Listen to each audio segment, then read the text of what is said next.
video' চাই থকা তুমি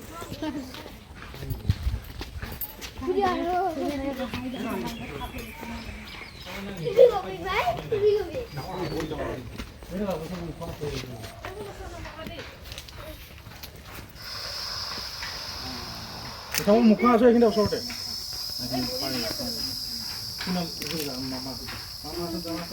কেতিয়া ফাঁচি আছিল কেতিয়া দেখা পাইছা 1.5 ঘণ্টামান হ'ল 1.5 ঘণ্টামান হৈছে আপোনাক ফোন কৰাৰ মানে সেই আগত আছিল আৰু 1.5 ঘণ্টামান হ'ব ফাঁচি আছে লাগি আছে জালত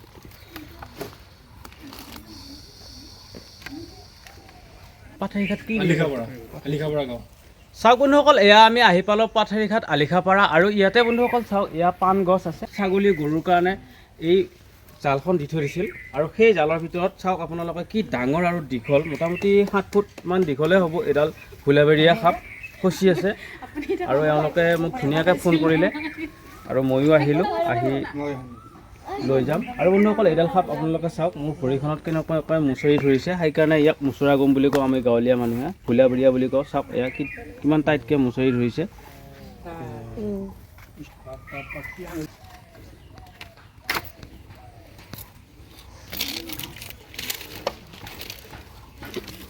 বাপ ডাঙৰ সাপ কি সাপ নহয় এই বাপ কামেছি বহুত খং উঠিছে ভোলাবেৰীয়া সাপে পটকৈ মাথা মাৰি কিন্তু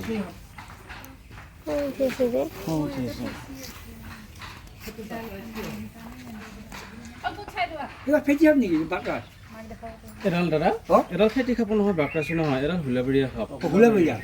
সাপ আমি গাঁৱলীয়া মানুহ ভোলাবেৰীয়া বুলি কওঁ এইটো বিষ নাই নে এইটো বিষ নাই নন ভেনমাছ নাই কিবা খাইছি মানে বেং চেং হয়তো দাউলা ই মানে চুক ভেকুলী খাই খুব ভাল পায় হয়তো চুক ভেকুলীটো আহিল ইপিনেদি ফাঁকেদি যাবা আহিল সাপডালেও মানে একেবাৰে জালতে ফাঁচি গ'লে ৰাঙি জাল ফচা নিচিনাকৈ বিষাক্ত সাপৰ মূৰটো ডাঙৰ থাকে নেকি বাৰু বিষাক্ত সাপ মানে ফেটি সাপৰে মূৰটো বেছি ডাঙৰ থাকে বিষাক্ত সাপৰ ভিতৰত কিন্তু এই ব্লেক ক্ৰেট বুলি কওঁ আমি এটা লেজাৰ ব্লেক ক্ৰেট বা নীৰৱ ঘাতক অসমীয়াত কয়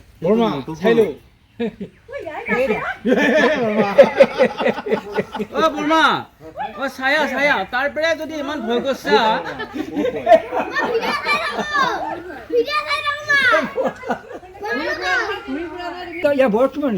ইয়াৰ মোটামুটি বয়স 4 বছৰ 5 বছৰমান হৈছে যিমান ডাঙৰ হৈছে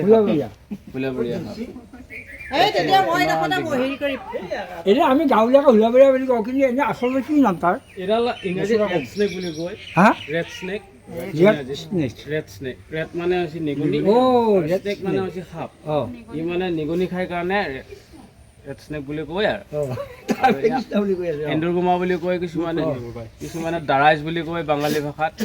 বাইৰক বুলি কয় ধামান বুলি কয় হিন্দীত বিভিন্ন ঠাইত বিভিন্ন নাম আছে আৰু বহুত শান্ত নাই ফাৰ্ষ্ট সাপডাল কোনে দেখা পাইছে মই দেখা পাইছিলোঁ আপোনাৰ নামটো কৈ দিয়কচোন বৰ্ণালী ডেকা আপোনাৰ এড্ৰেছটো কৈ দিয়ক ৰাইজে তেতিয়া গম পাব ভালকৈ কৈ দিয়ক গাঁও আলিখাপাৰা পাঠৰীঘাট পোষ্ট অফিচ পাঠৰীঘাট হয় হয় আৰু ডিষ্ট্ৰিক্ট মঙলদৈ হয় এতিয়া সাপডাল ধৰাৰ কাৰণে কেনেকুৱা লাগিল ভালে লাগিলে ভালে পাইছোঁ কষ্ট পাই আছিলে ধৰক তাতে সাপডালে বহুত কষ্ট পাই আহিছিলে ভালেমান সময় আহিছিলে এতিয়া সাপডাল ধৰাৰ কাৰণে জীৱটো মুক্তি পালে উদ্ধাৰ হ'ল একো কাৰণে নাই আমি মানুহে একো নকৰোঁ বাৰু কোনো কাৰণ কেতিয়াও হ'বই নোৱাৰে মাত্ৰ কৰাটো কিন্তু সাপডালৰ হ'লেও খং উঠি আছে এতিয়া অলপ খংটো কমি গৈছে আহি পোৱাৰ লগে লগে মোক একবাৰ পেনত কামুৰিয়ে দিছে তাৰমানে ধৰক কষ্ট পাই আছে নে মই যাওঁতেতো বুজি পোৱা নাই সাপডালে মই ইয়াক মাৰিব গৈছোঁ নে উদ্ধাৰ কৰিব গৈছোঁ নাজানে নহয় এইগিলা অমাত জীৱ এই গতিকে তাৰমানে এই কেতিয়াবা যে মানুহক সাপে কামোৰে এই সেনেকৈ কামোৰে আৰু কেতিয়াবা পটকৈ সঁচা পৰি যায় বা কিছুমান বস্তু আনিব যাওঁতে আন্ধাৰ ঠাইত যদি হাত দি পটকৈ সাপডালে সোমাই থাকোঁ সাপডালে কিন্তু এন্ধাৰৰ পৰা পোহৰ সাপডালে দেখা পাব কিন্তু মানুহেতো দেখা নাপায় পটকৈ কিবা এটা বস্তু আনিব যাওঁতে কামোৰ মাৰি দিয়ে মোটামুটি 6.5 ফুটমান দীঘল হ'বই খুৰা এইটো সাপ ধৰা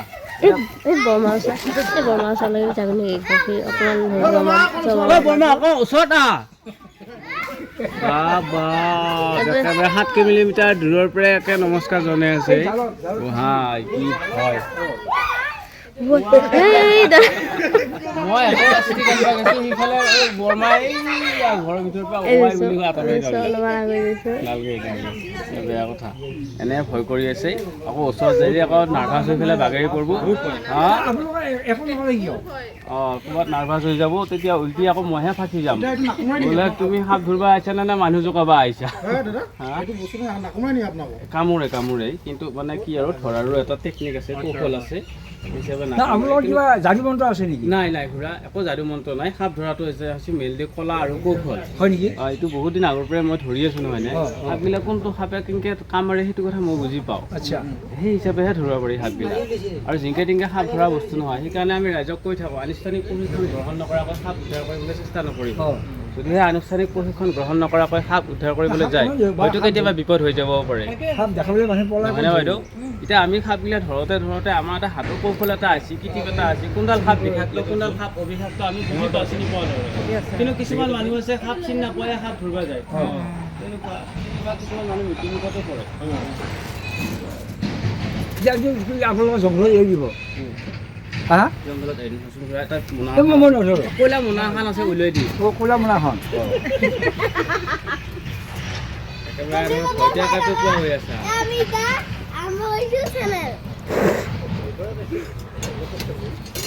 মোৰ ভিডিঅ'টো লাইক কৰি দিবা দি ভিডিঅ'টো লাইক কৰি দিবা দিছোঁ ৰাইজক নহয় ভালকে কোৱা মোৰ ভিডিঅ' চাব লাইক কৰিব আৰু শ্বেয়াৰ কৰিব মোৰ নাম কোনে লগা বুলি কওঁ আপোনালোক ক'ৰ পৰা আহে দাদা ৱেটটো কিমান হ'ব নে 2 কেজি 1.5 কেজি মান ওজনে হ'ব এইটো মতা নে মাইকী কেনেকৈ গম পাব এইটো মতা নে খাইছোঁ বাৰু আপোনালোকক আজি এৰি নিদিয়ে আজিয়ে দিম এৰি ক'ত ফৰেষ্ট ওৰাঙত যাব নেকি নাই ভাল জংঘলত ডাঙৰ জংঘলত এৰি দিব এনে গুম খেতিও থাকে নেকি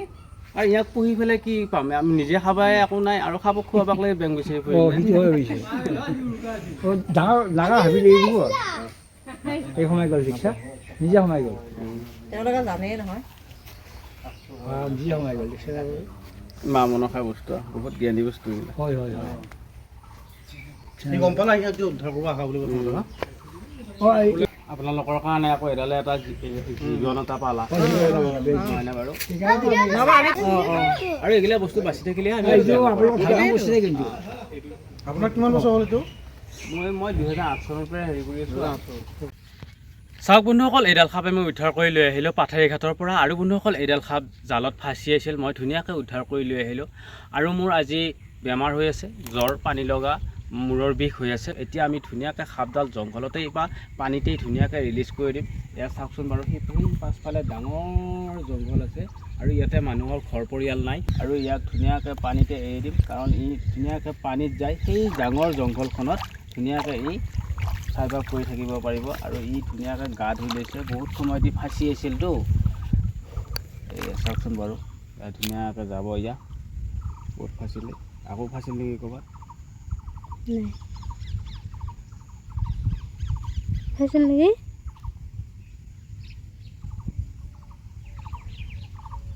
বালিত গোজা খাইছে কিজানি কি এনেকৈ আছে সাপডালে কি হ'ল সাপডালে বহুত পানী পালা কাটা আছে কিজানি ইফালে কাটা আছে কিজানি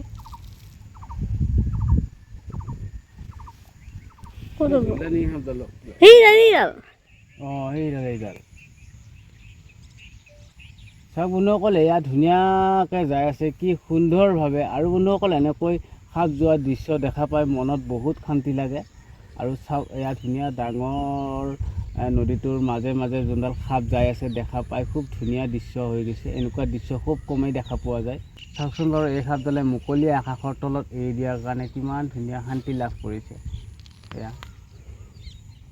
চাওক এয়া